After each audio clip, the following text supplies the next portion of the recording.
Big boss Malayalam season 6-ലെ ആദ്യത്തെ eviction പ്രക്രിയയിലേക്ക് nominate ചെയ്തവരുടെ ലിസ്റ്റ് ഇന്നലെ ബിഗ് ബോസ് അനൗൺസ് ചെയ്തപ്പോൾ ഉണ്ടായ വളരെ ഗൗരവമേറിയതും എന്നാൽ കണ്ടു നിൽക്കുന്ന പ്രേക്ഷകർക്ക് വളരെ തമാശയായി തോന്നിയതുമായ ഒരു സംഭവമാണ് ഇന്നലെ ഹൗസിൽ നടന്നത്.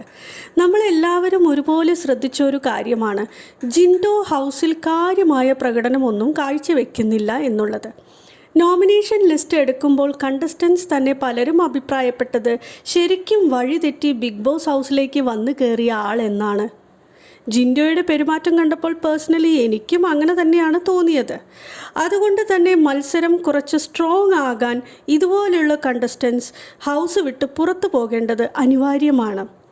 പക്ഷേ എവിക്ഷൻ ലിസ്റ്റിൽ ജിൻഡോ അദ്ദേഹത്തിൻ്റെ പേര് കേട്ടത് മുതൽ ക്യാരക്ടർ അങ്ങ് മാറി.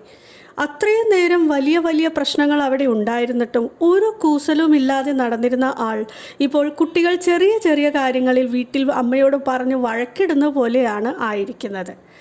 ഇത് ചെയ്യുമ്പോൾ പുള്ളി മനസ്സിൽ വിചാരിക്കുന്നത് ഞാൻ അല്പം സ്ട്രോങ് ആണെന്ന് ഹൗസിലുള്ളവരും പ്രേക്ഷകരും വിചാരിക്കട്ടെ എന്നാവും. പക്ഷേ കാണുന്ന ആളുകൾക്ക് പലർക്കും ഇത് കാണുമ്പോൾ ചിരിയായിരിക്കും വന്നിട്ടുണ്ടാവുക. ഇന്നലെ നടന്ന ഒരു സംഭവം എന്താണെന്ന് വെച്ചാൽ Bigg Boss eviction list announce ചെയ്ത് ഹൗസ്മേറ്റ്സ് എല്ലാവരും കൂടെ ഒരു മീറ്റിംഗ് നടത്തുന്നുണ്ട്. അതിൽ യമുന റാണി സംസാരിച്ചു കൊണ്ടിരിക്കുമ്പോൾ ഇന്ന് ചായ ഉണ്ടാക്കിയത് ആരാണെന്ന് ചോദിച്ച് ജിൻഡോ കയറി ചെല്ലുന്നുണ്ട്. അപ്പോൾ യമുന അതിന് ഞാനാണെന്ന് മറുപടി പറയുന്നുണ്ട്. അപ്പോൾ ജിൻഡോ എടുത്ത വായിക്ക് പറയുന്നത് ചായ വളരെ മോശമായിരുന്നു എന്നാണ്. ഇനി തൊട്ട് ചായ ഉണ്ടാക്കുമ്പോൾ അത് നന്നായി ഉണ്ടാക്കണം എന്നൊക്കെയാണ്. അപ്പോൾ ഇതിൽ ഗബ്രി ഇടപെടുന്നു. പുള്ളി പറയുന്നത് ബ്രോ, ഇത് ബിഗ് ബോസ് ഹൗസാണ്, നമ്മൾ ആരും കുക്കിംഗ് പഠിച്ചിട്ടല്ല ഇവിടെ വരുന്നത്, അറിയാവുന്ന പോലെയൊക്കെ ഉണ്ടാക്കി തരാനേ പറ്റുള്ളൂ, പറ്റുമെങ്കിൽ കഴിച്ചിട്ട് പോകണം എന്നൊക്കെയാണ് പറഞ്ഞത്. ഇത് കേൾക്കുമ്പോൾ ഒരു കാര്യവുമില്ലാതെ ജിൻഡോ കയറി അങ്ങ് റേസ് ആവുകയാണ്. കുക്കിംഗ് അറിയില്ലെങ്കിൽ പിന്നെ നീ എന്തിനാ കിച്ചൺ ടീമിൽ കയറിയെന്നൊക്കെ പറഞ്ഞ് പിള്ളേരെ പോലെ കിടന്ന് കരയുകയാണ് ജിൻഡോ. ഇയാളുടെ ഈ വരവ് കണ്ട് ജാസ്മിനൊക്കെ ആദ്യം ഷോക്കായിട്ട് പിന്നെ ഇരുന്ന് ചിരിക്കുകയാണ്.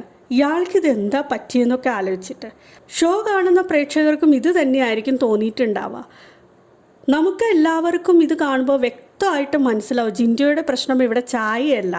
ഹൗസിലുണ്ടായിരുന്ന 6 പേര് തന്നെ നോമിനേറ്റ് ചെയ്തതിൻ്റെ അമർഷമാണ് പുള്ളിക്കാരൻ അവിടെ കാട്ടിക്കൂട്ടിയത്. പക്ഷേ അത് കാണിക്കാൻ അയാൾ കുറച്ചുകൂടി പക്വതയുള്ള ഒരു ടോപ്പിക് എടുത്തിടായിരുന്നു.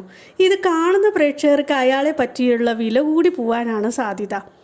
ഇതെല്ലാം കഴിഞ്ഞ് ജിൻഡോ ഒരു അൾട്ടിമേറ്റ് കോമഡി കൂടി പറയുന്നുണ്ട്. എന്നെ ഈ ഹൗസിൽ 6 പേര് നോമിനേറ്റ് ചെയ്യണമെങ്കിൽ അതിന് ഒരൊറ്റ കാരണമേ ഉള്ളൂ, അത് എന്നെ പേടിച്ചിട്ടാണെന്ന്. നിങ്ങളിത് കണ്ടപ്പോൾ തോന്നിയത് എന്താണെന്ന് ഈ വീഡിയോയ്ക്ക് താഴെ കമൻറ്റ് ചെയ്യൂ.